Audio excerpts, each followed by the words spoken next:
instantly knocking her out. His cowardly move left Luke Lee with no hesitation. He launched a relentless assault. Han Thu, arrogant in his strength, assumed Luke Lee was just an overconfident fool. However, Luke Lee's sheer speed overwhelmed him completely. Within moments, he was defeated. The total number of warrior cards Luke Lee collected from both Han Thu and his girlfriend rose to 354. Just then, a mysterious player appeared. Clapping his hands, he praised Luke Lee. What surprised Luke Lee was that he hadn't even sensed this person's presence. The newcomer claimed that Han Thu had been his prey, but since Luke Lee had stolen his target, the next one would be him. Strangely, this player had no warrior cards. Without any warning, he launched a fierce attack, initiating a high-speed duel with Luke Lee.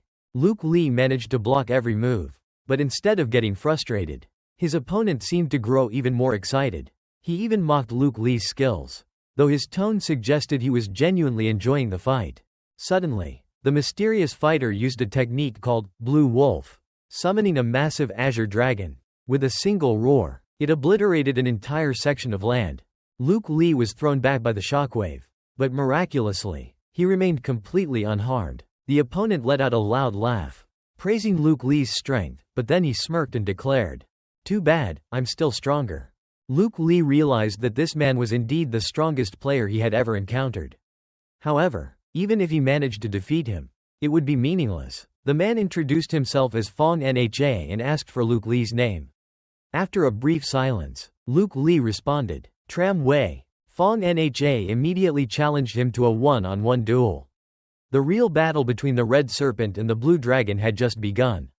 After exchanging names, Tram Wei and Fong Nha continued their fierce fight. Both launched relentless attacks and defenses, yet neither gained the upper hand. Suddenly, Luke Lee turned and ran. As he retreated, he realized that his opponent did not seem human. He resembled a ferocious wolf instead. Fong Nha immediately pursued him, closing the distance and giving Luke Lee no chance to catch his breath, let alone escape. While retreating, Luke Lee counterattacked whenever an opportunity arose. To Fong Nha, Tram Wei was like a venomous snake, striking precisely at weak points. The battle became even more dangerous when Fong Nha closed in and prepared to strike from above. Confident of his imminent victory, their clashing energy sent tremors through the ground, causing nearby animals to flee in terror. Elsewhere, Fong Na's team also sensed the shockwaves. Their leader ordered the third in command to find Fong Nha and bring him back. As his free time had expired, the rest of the team was instructed to maintain formation and continue forward. The intense battle devastated the surrounding forest, leaving destruction and thick smoke in its wake. Luke Lee soon realized Fong Na's weakness. He wasn't good at prolonged battles. Adapting his strategy, Luke Lee focused on extending the fight to wear down his opponent while remaining cautious of sudden attacks. Fong Nha, still exhilarated, exclaimed that it had been a long time since he'd had such an exciting fight. However, as he charged forward again, his movements had noticeably slowed. Seizing the opportunity, Luke Lee struck from behind, believing he had secured victory. But something felt off. Instead of weakening, Fong Nha seemed to grow stronger. In an instant, he launched Luke Lee through the air, smashing him against several massive trees.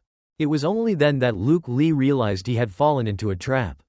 Fong Nha had deliberately exposed a weakness to lure him in. Laughing loudly, Fong Nha explained that his passive skill was blood-soaked battle, which, simply put, made him stronger the longer he fought. With renewed